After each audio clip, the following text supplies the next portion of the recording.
Assalamualaikum warahmatullahi wabarakatuh. Mata kuliah Interaksi Manusia dan Komputer pertemuan 6 tentang User Experience dan User Experience Design. Sebenarnya user experience itu yaitu meningkatkan kepuasan user dengan menggali lebih dalam tentang usernya. Jadi bukan sekedar bagaimana membuat interface yang bagus, tapi juga dari aspek usernya itu dieksplor apa yang bisa menyesuaikan user. Sifatnya dinamis sesuai dengan perkembangan zaman. Nah, ini hubungan UX dengan aspek-aspek pengguna. Jadi tampilan itu berbasis user, keinginan atau feel berbasis user, dan kemudahan pengguna juga berbasis user. Jadi semua serba user. Aspek-aspek user experience itu maksudnya adalah desainer itu harus memperhatikan yang pertama, bisa atau tidak pengguna menggunakan. Yang kedua, user bisa mencari atau tidak. Yang ketiga, apakah sudah memenuhi harapan dari user. Yang keempat yaitu user mau nggak sih pakai aplikasi atau produk yang memiliki interface. Yang kelima, perlu nggak atau produk yang mau dibuat ini yang berbasis interface ini itu user butuh atau tidak gitu. Kemudian yang keenam, apakah bisa dipercaya atau tidak dan bisa diakses atau tidak. Nah, untuk alasan itu ya, maka UX menjadi penting, yaitu memudahkan pengguna ya. Kan aplikasi makin sekarang makin memudahkan penggunanya. Misalkan kalau tidak salah sekarang tuh ada semacam usaha daripada peneliti. Kan biasanya di rumah sakit itu kalau kita mau masukin data pasien, kita sumber datanya itu kita peroleh dari pasien, terus operator yang menginput nama, alamat, nomor telepon gitu. Cuma kan kalau pasiennya banyak lama ya, jadi pasien suruh ngisi form dalam bentuk kertas, lalu form itu nanti di scan. Nah, gimana caranya hasil scan itu bisa terbaca dan terbaca bahwa di scan itu ada namanya, ada alamatnya. Nah, ini salah satu teknologi pengolahan citra ya, sehingga nanti citra dari gambar itu atau dari hasil scan itu bisa terbaca, oh namanya ini, jadi masuk ke database nggak diinput sama operator gitu. Tapi itu belum ada ya, cuma sedang dikembangkan aja, sedang diusahakan supaya itu bisa dilakukan. Nah, nantinya itu kan akan sangat memudahkan baik dari pihak klinik atau rumah sakit juga user gitu. Tidak ada lagi yang namanya antri gitu ya, pasien. Kemudian pasien sebenarnya kan bisa aja pasien itu mungkin disediakan semacam terminal untuk menginput data kemudian terintegrasi dengan database rumah sakit. Tapi kan itu biaya ya. Nah, kalau misalkan pasien yang tidak terbiasa dengan teknologi, kemudian pihak rumah sakit juga tidak perlu menyediakan terminal, lebih hemat. Pasien itu bisa mengisi secara manual, lalu nanti di scan dan bisa dibaca terus langsung masuk ke database, itu luar biasa sekali. Kemudian yang kedua, meningkatkan minat pengguna. Jadi user itu mau menggunakan aplikasi tersebut. Minat pengguna ini dari berbagai aspek, mungkin karena mudah digunakan, fiturnya lengkap ya. Kemudian yang ketiga, kenapa diperhatikan. Faktor user experience ini adalah karena menjadi faktor kesuksesan, ya, menjadi faktor kesuksesan. Kalau misalkan bagus pasti banyak yang pakai. Yang keempat adalah alasan yang keempat, pasti memiliki user interface yang baik. Kalau dirancang dengan baik, itu kemungkinan besar akan menghasilkan user interface yang baik. Yang kelima yaitu menjadi pesaing produk lain. Nah, jadi salah satu meningkatkan daya saing adalah dengan membuat inovasi dalam hal interface. Nah, untuk alasan di atas maka harus dipahami bahwa yang pertama, kondisi berubah, ya, kondisi berubah. Jadi kalau kita perhatikan, kita sering misalkan di aplikasi yang di handphone deh, kadang kita diminta untuk mengupdate, ada updatean terbaru nih dari aplikasi yang sudah ada di handphone kita gitu, ya. Nah, ini berarti ada perubahan. Kenapa ada perubahan dari aplikasi tersebut? Karena mengikuti kondisi, ya. Yang kedua adalah harus memperhatikan pengguna. Harus memperhatikan pengguna di sini, siapa penggunanya? Laki, perempuan, tua, muda, semua kalangan dan seterusnya, itu harus diperhatikan. Yang ketiga adalah tidak memiliki teknologi. Jadi tidak statis mengikuti kondisi saat ini. Sekarang yang tren apa, maka aplikasi itu dibuat mengikuti kondisi saat itu. Yang keempat, dia itu bukan merancang user interface, ya. Tadi di awal sudah disebutkan bahwa user experience ini lebih berorientasi pada usernya. Kalau perancangan user interface itu lebih kepada bagaimana merancang interface yang baik. Yang kelima yaitu testing pada pengguna.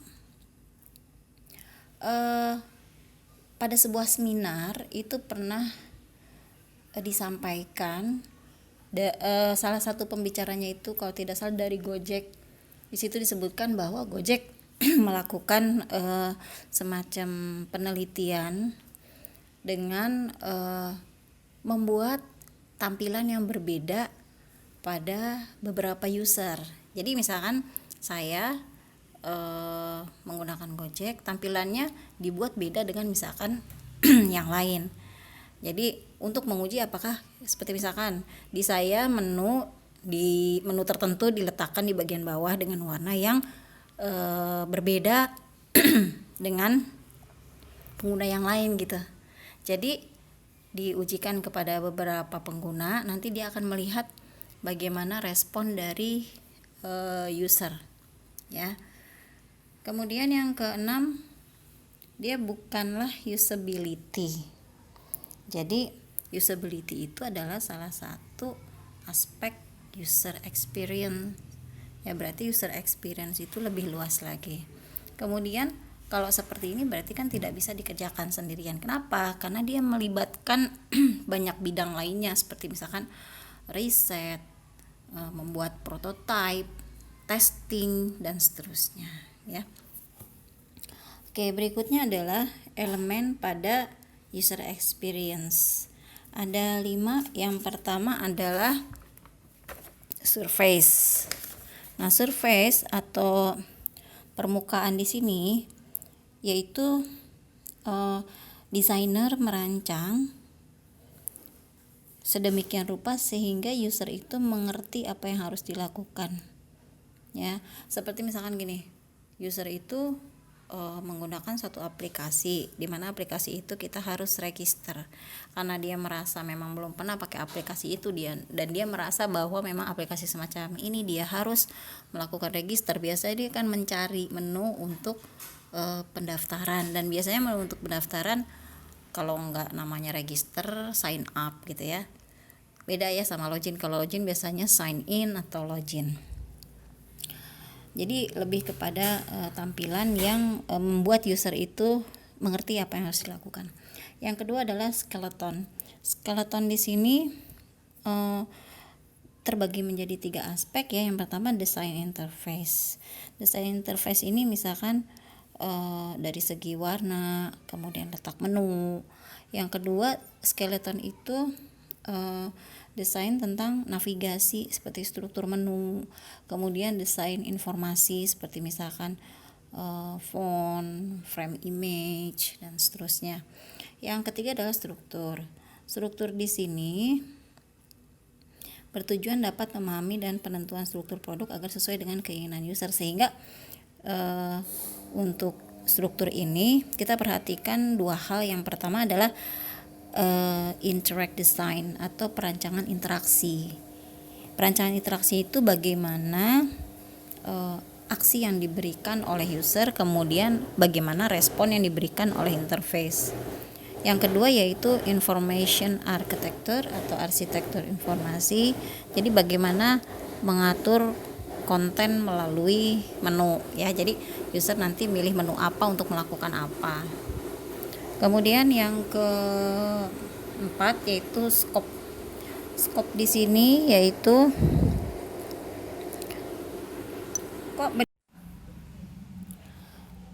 struktur di sini meliputi rancangan interaksi dan arsitektur informasi ya. Rancangan interaksi itu bagaimana aksi dan respon. Misalkan user memberikan aksi apa, kemudian interface memberikan respon apa. Itu jadi desainnya seperti itu. Misalkan kalau user mengklik, nanti reaksi dari user menampilkan dialog apa, atau mengisi, kemudian nanti user interface-nya itu memberikan respon apa. Lalu arsitektur informasi maksudnya mengatur konten ya melalui menu. Jadi kan di pertemuan sebelumnya sudah dibahas tentang konteks menu. Jadi misalkan kalau kita pilih satu menu lalu ada sub menunya, nah di situ ada sub menu apa saja, sehingga nanti pengguna itu tidak merasa kok menu ini masuk ke sub menu ini gitu. Jadi sesuai dengan konteksnya. Yang keempat yaitu scope. Scope di sini maksudnya adalah kebutuhan fungsional dan kebutuhan konten. Jadi lingkupnya itu, scope itu kan lingkup ya. Produknya tuh isinya apa?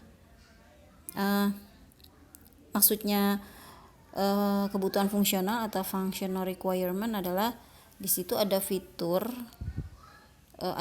apa dan fungsi dari aplikasi itu sesuai dengan yang pengguna butuhkan atau tidak. Terus yang dimaksud dengan content requirement atau kebutuhan konten adalah misalkan dari fitur dari aplikasi tersebut user itu informasi apa sih yang dibutuhkan dalam bentuk teks atau gambar atau audio atau video. Yang kelima adalah strategi. Nah, strategi di sini itu tentang bagaimana user menggunakan produk dan bagaimana produk yang dibuat telah sesuai dengan kebutuhan yang diinginkan user. Nah, berarti kan kita harus tahu. Nah, di sini untuk strategi memang kita harus melakukan riset terhadap user. Nah, apa yang menjadi faktor kesuksesan user experience? Yang pertama adalah utility. Jadi kadang kita melihat atau menggunakan sebuah aplikasi di mana di situ fiturnya cukup banyak, tapi banyak aplikasi yang fiturnya itu banyak fitur yang tidak, justru jarang user gunakan gitu ya. Jadi justru fitur itu malah terlalu banyak menu atau yang disediakan oleh aplikasi tapi kita jarang gunakan. Nah, itu kan mubazir istilahnya ya. Yang kedua adalah accessibility. Accessibility di sini ya aplikasi itu siapa yang menggunakan, bisa nggak digunakan seperti misalkan oleh anak-anak, oleh penyandang disabilitas, atau secara umum itu mudah dalam aksesnya atau tidak, atau penggunaan. Seperti misalkan kalau user itu kurang mahir menggunakan mouse gitu, dia bisa menggunakan keyboard. Kita bisa memilih menggunakan shortcut atau tidak, misalkan suatu menu ya. Yang ketiga adalah usability. Usability di sini banyak aspek ya. Jadi usability di sini apakah aplikasinya itu atau interface-nya itu learnability, jadi bisa dipahami gitu. Terus efisien, memorability atau bisa diingat gitu ya. Terus berapa banyak sih user itu melakukan kesalahan atau error. Kemudian merasa puas atau tidak ya. Dan yang keempat adalah brand promise.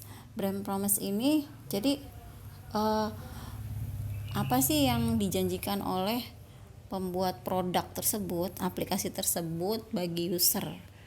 Biasanya sih dia memberikan apa istilahnya menuangkan dalam bentuk semboyan ya atau moto, sehingga kayak misalkan ada beberapa jenis handphone yang semboyannya itu tentang misalkan handphone for music lover. Nah berarti kan dia harus itu kan berarti memberikan janji kepada pengguna bahwa handphone ini cocok bagi pencinta musik. Atau misalkan camera phone, berarti dia harus memberikan kualitas baik dari segi kamera maupun fitur yang berkaitan dengan kamera untuk aplikasi atau produk tersebut gitu ya. Oke, kemudian user experience design itu mempunyai sebuah makna, itu suatu proses yang dilakukan oleh developer ya, yang mencoba untuk menentukan desain apa yang terbaik untuk pengguna dengan mengacu pada pengalaman pengguna yang melibatkan kondisi yang dibutuhkan pengguna. Jadi tujuannya adalah membuat interaksi yang efisien, sederhana untuk mencapai tujuan yang disebutkan di atas tadi. Nah, komponen-komponen user experience yang pertama yaitu usability. Usability di situ berarti desainer itu harus tahu kebutuhan user. Nah, tadi untuk mengetahui kebutuhan user, salah satu caranya adalah melakukan riset terhadap user. Yang kedua adalah desain interaksi. Berarti desainer harus melakukan observasi terhadap mungkin aplikasi sejenis itu plus minusnya seperti apa, sehingga kita bisa memperbaiki produk yang kita, atau kita bisa mendesain dengan mengambil kebaikan atau menutupi kekurangan dari aplikasi sejenis. Yang ketiga adalah desain visual. Jadi di sini dari aspek tampilan, memang kalau seperti yang pernah saya sampaikan bahwa tampilan ini sifatnya relatif ya. Jadi kalau misalkan satu pengguna menyukai desain tampilan yang dibuat oleh suatu perancang, oleh suatu produk, belum tentu disukai oleh pengguna lain. Tapi biasanya suatu produk atau aplikasi itu ada kelompok penggunanya sendiri. Nah, kita harus memahami sebagai perancang kelompok pengguna itu punya karakter seperti apa. Kemudian yang keempat adalah information architecture atau arsitektur informasi. Jadi bagaimana mengatur menu ya, mengatur navigasi lah ya, supaya user nanti mudah menggunakannya. Yang kelima adalah strategi konten. Konten itu harus inovatif. Jadi kalau misalkan kontennya tadi disebutkan bisa berbentuk teks, gambar, suara, atau video, nah itu kontennya inovatif dan terbaru. Kemudian user research itu selalu memahami user ya. Jadi tidak berhenti mengikuti perkembangan zaman dan tren yang ada di saat itu gitu, baik yang kondisi maupun dari usernya itu sendiri. Nah, ini ada perbedaan user experience dan user experience design ya. Nih, yang pertama user experience yaitu untuk menghasilkan produk yang berpusat pada kebutuhan dan keinginan pengguna. Sedangkan experience design meningkatkan kepuasan pengguna. Jadi lebih dari sekedar user experience. Meningkatkan di situ dalam aspek interaksi antara pengguna dengan produk ya. Yang kedua, proses visual untuk membimbing pengguna melalui interface produk yang interaktif di semua ukuran dan platform ya. Sedangkan user experience design, proses pengembangan dan peningkatan interaksi kualitas antara pengguna dengan semua aspek perusahaan. Oke, saya rasa di sini untuk selanjutnya bisa Anda baca sendiri ya. Itu perbedaan antara user experience dan user experience design. Assalamualaikum warahmatullahi wabarakatuh.